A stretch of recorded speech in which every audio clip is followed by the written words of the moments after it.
You cannot walk not even half a meter without being chained. Is that a human being?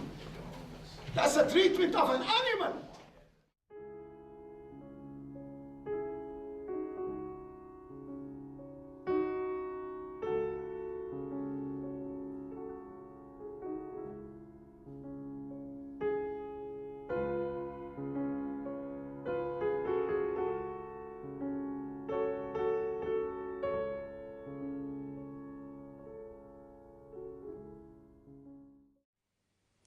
Good evening.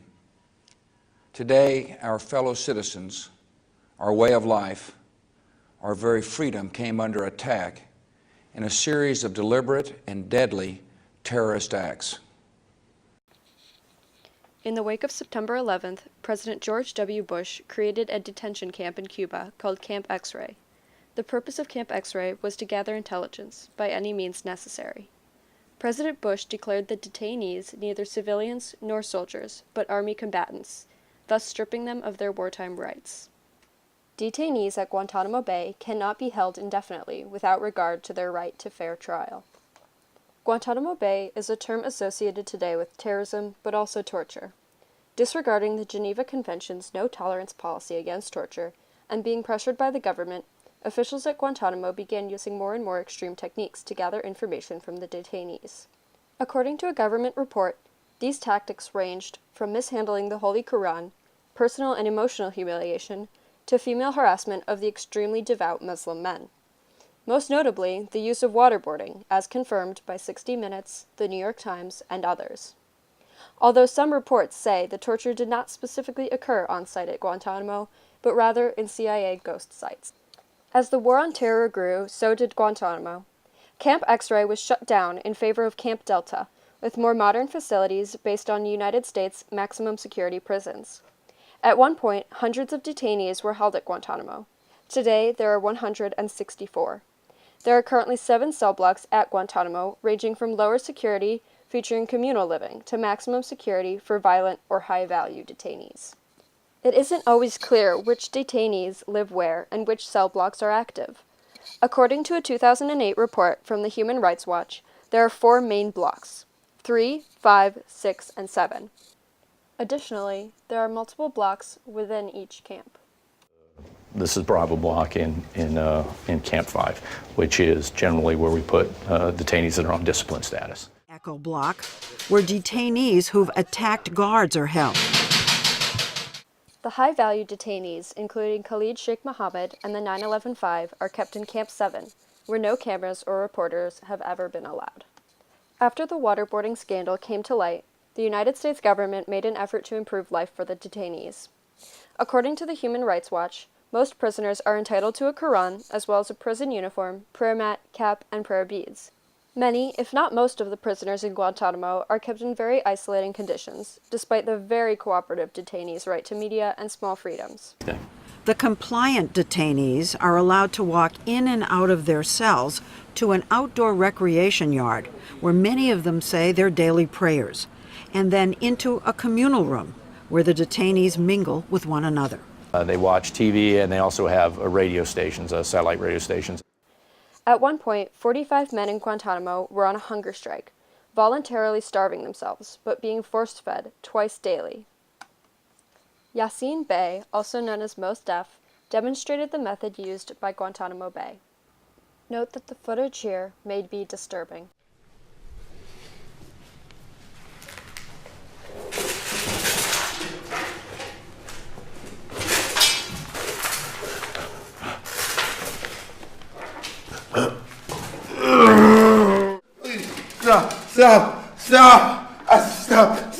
Stop it, please. Stop! That's me. Please stop. I can't do it anymore. Yet it seems hard to argue that Guantanamo is the same hell it once was. Almost all of the inmates have been imprisoned since the camp opened in 2002. Why them? I spoke to Mark Falkoff, author, law professor, and lawyer to many Guantanamo detainees. He explained to me the origin of the detainees at Guantanamo. The question is, how do you figure out the difference between a soldier who's dressed in civilian garb and an actual civilian? Well, the answer is the Geneva Conventions tell us what to do.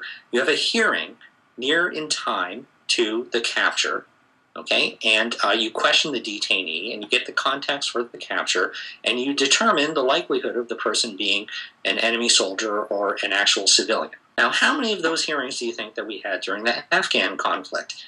0. And how come? Because the Bush administration decided that the Geneva Conventions did not apply to our conflict with Afghanistan, that the Geneva Conventions were quaint and obsolete.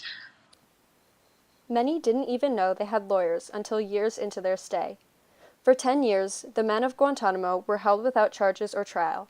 I asked both Mr. Falkoff and Joseph Margulies, head lawyer in the case against Bush in the Supreme Court trial, Rasul v. Bush, author and legal professor, about what they thought was the biggest misconception about Guantanamo. Both answered in the same way. What do you think the biggest misconception about Guantanamo Bay is? That the people there are dangerous. Unquestioned. The most difficult myth to penetrate is that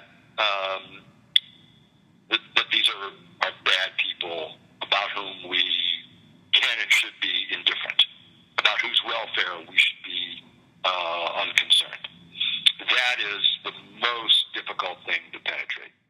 Well, that one's very easy. The biggest misconception is that everyone at Guantanamo is a terrorist that is filled with the worst of the worst, and that because we've already released about 500 or about 600 of the 770 guys who were there, if it was already filled with the worst of the worst, then those who are remaining must be the worst of the worst of the worst. Otherwise, surely they would have gone home. And that is a wild misconception. These interviews prompted me to dig further into the legal situation at Guantanamo.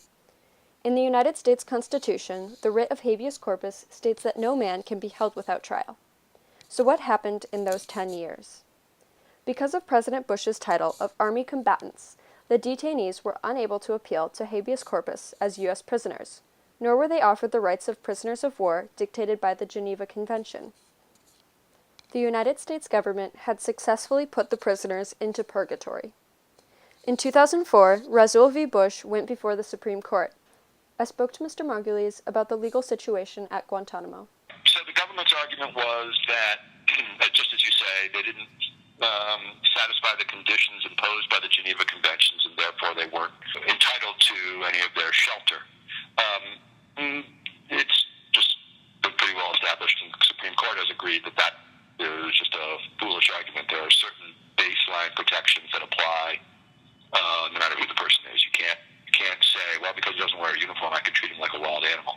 More than that, there's a point at which you have to ask whether you are authorized to continue to detain people under any conditions you like, even after the war has ended in any meaningful way. So there's no longer, most of these people were, like all of them, were picked up in connection with the conflict in Afghanistan, which is over. And so the administration maintains that, well, it's not really about Al-Qaeda, it's Al-Qaeda or associated forces, which they define very broadly, which enables them to go ideologically beyond Al-Qaeda. And it's not really about Afghanistan because the problem of terrorism extends globally. Well, if that's the case, then anybody effectively can be swept up, and anywhere is the battlefield. And then you really have the threat of unlimited detention. So that's the problem. So what now? The United States has a responsibility to correct their mistakes. Over 60 men have been cleared for release. Some even twice, according to 60 Minutes. This is a July 4th, 2013 letter from Prime Minister David Cameron saying, "We want Shaka Amr released and returned to the UK as a matter of urgency." But like more than half of the detainees still here, he has been approved for transfer out of Guantanamo, in his case, twice. But Guantanamo has failed to release them. But what about the men still in limbo? Do we just release them? People are saying, well, let's close Guantanamo. That's a grand aspiration. Let's close Guantanamo. What are you going to do with all the people in Guantanamo? The concern is fair. Out of approximately 600 inmates released, 100 did in fact go on to commit acts of terror. But how many of those terrorists did we create? How many more lurk beyond our borders with hatred at what we have done to their people? it's clear that Guantanamo is a rallying cry, right? I mean, so long as Guantanamo is open, you're going to be able to recruit terrorists. Guantanamo is a symbol of American hypocrisy. If we really believe that we can be the beacon on the hill, a shining light for human rights around the world, then we have to close Guantanamo. I do think that Guantanamo has become a symbol. And once something becomes a symbol, its significance transcends the reality. That's what's happening with Guantanamo. It's a symbol of something else. And the only way that you can cleanse yourself of that symbol is to close it. The only way to do this is to try each and every inmate to determine their fate. Fortunately, the process has already begun, with a courtroom in Cuba created specifically for Guantanamo trials. General Martins knows a lot's at stake. The 9/11 defendants must be seen as getting a fair and legitimate hearing. Guantanamo Bay is something America may never outlive, but like the detainees, it must be dealt with, instead of being brushed aside once again.